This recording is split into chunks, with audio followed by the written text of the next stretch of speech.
AC Guy 1948 here. Bought me a new air compressor.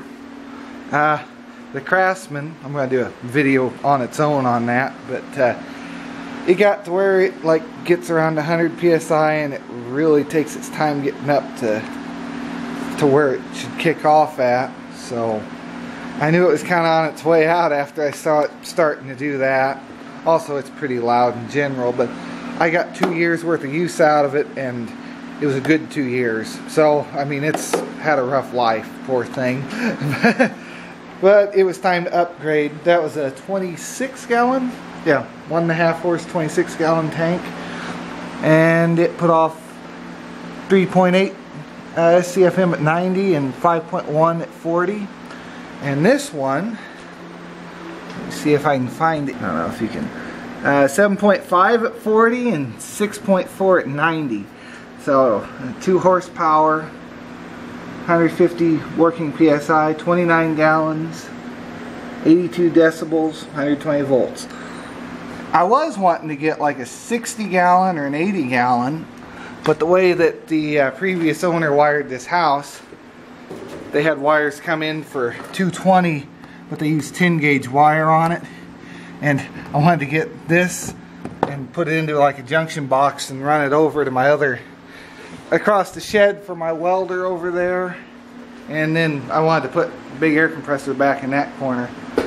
But and I think that'd be pulling quite a bit. So instead of, I'm going to have to rerun wires from the house out here to make all that work. So in the meantime, I bought this. This was about 360 bucks plus tax. That was quite a bit of tax on there. But I got it out of the box. The wheels were off of it, and the front little rubber pieces, the feet were off of it. They had to be bolted on. No big issue there. I believe it was a 9/16 on the top bolt there, and I just used a crescent wrench on that. Or no, it was an 18 on the inner nut and a crescent wrench on the outside to hold it. That's what I did. I fired it up for a brief second last night just to see if it would even work with the power I have out here now, and it seems to. That came with it. Startup guide. It came with oil in it, so I'm going to run that. If you see it's full. The fill gauge, a little over full, but so, well, maybe, yeah. But, yeah, so I'm going to fire this up and do its break-in period. It has a drain on the bottom. I don't know if you can see that up underneath there. Yeah. So I'm going to turn that open. Oh, it is open. Okay. I guess I opened it last night. I'm going to plug it in and see. I put a empty, or just a quick coupler in there with nothing on it. It's got a longer power cord than what the Craftsman had.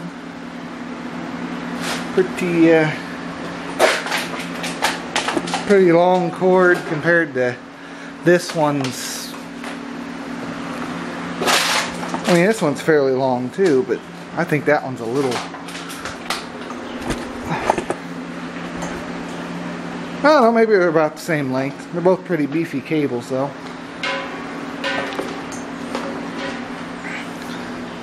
Well, let's plug it in.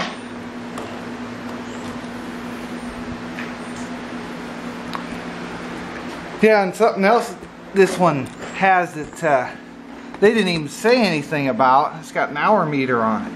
I haven't seen other ones. This must be a new feature, or maybe I just haven't noticed in other videos, but they actually have an hour meter on here. And then they've got, I believe that says how many, every 20 hours of use drain the tank, every 50 hours of use check the belt, and every 100 hours of use change the oil. Clean the air filter and change the oil. So I'm probably going to run this. I think the manual said like the first 100 hours and then you change the break-in oil out of it, or the oil that's in it out. I'm probably going to run it for a few hours and then swap it out swap the oil out. So let's fire this thing up and see how it sounds. It's quiet.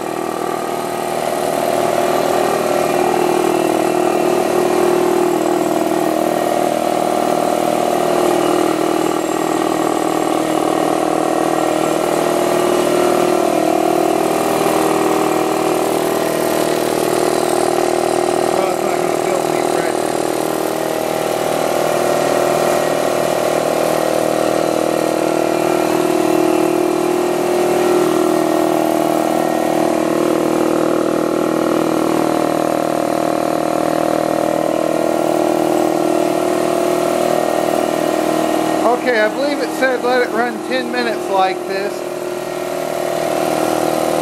Before I do that,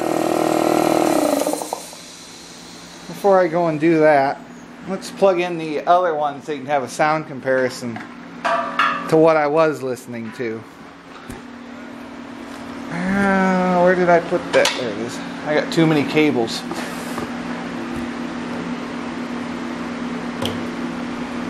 Okay, let's have a listen to this thing.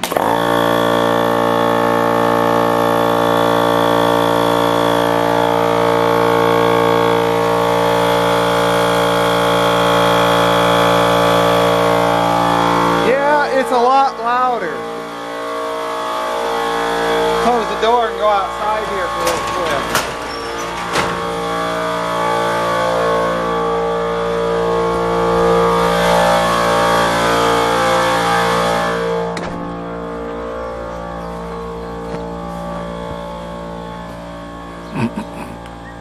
Much louder. Like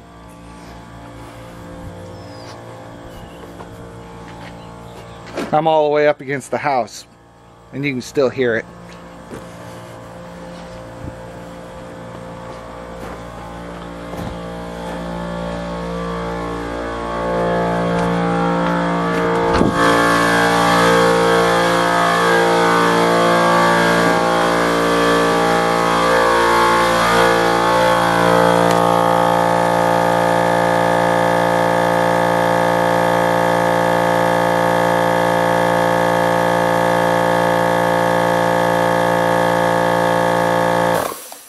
See what I mean? It gets up there and it's really fighting to go any further past it. I'm kind of getting tired of how loud it is too, so it was time for an upgrade.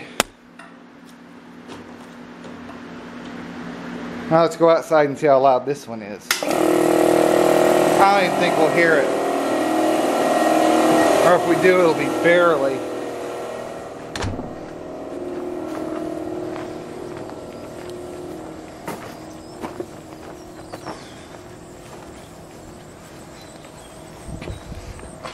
Here I am at the same distance. You can barely tell it's running. I mean, you can hear something, but just...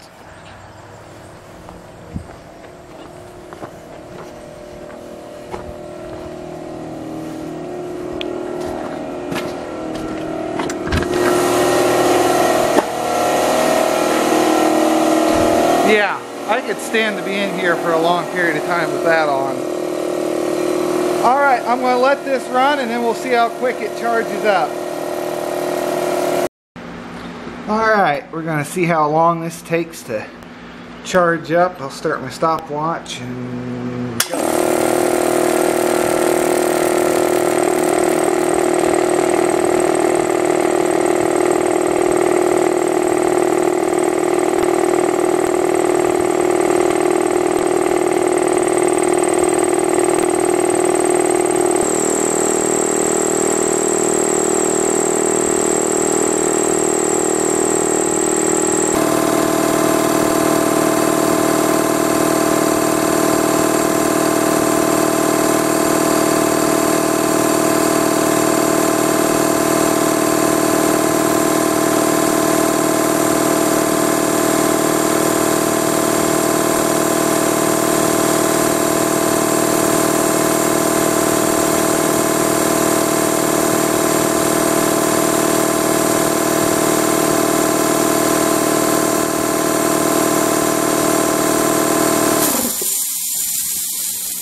Like right at 7 minutes.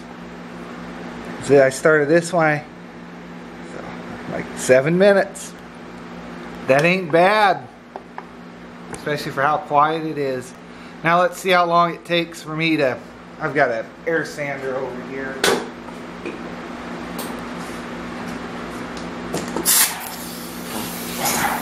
See how long it takes me to run this thing, this air sander, before it kicks on again.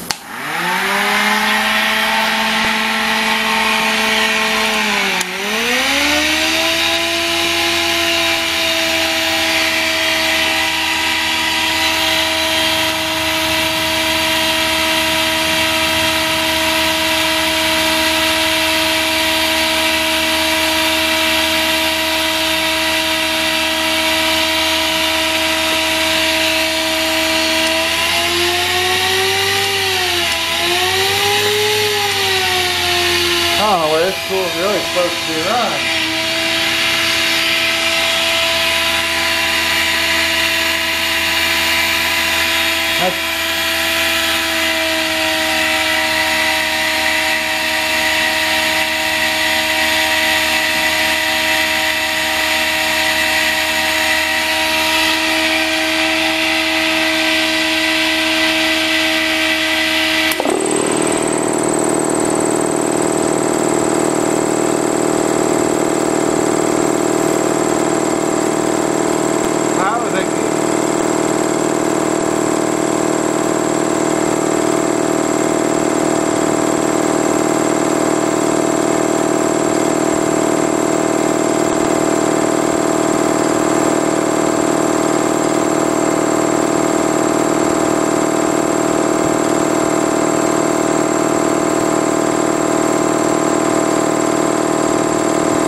Okay, it's about a minute, almost 2 minutes to recharge. That's not bad.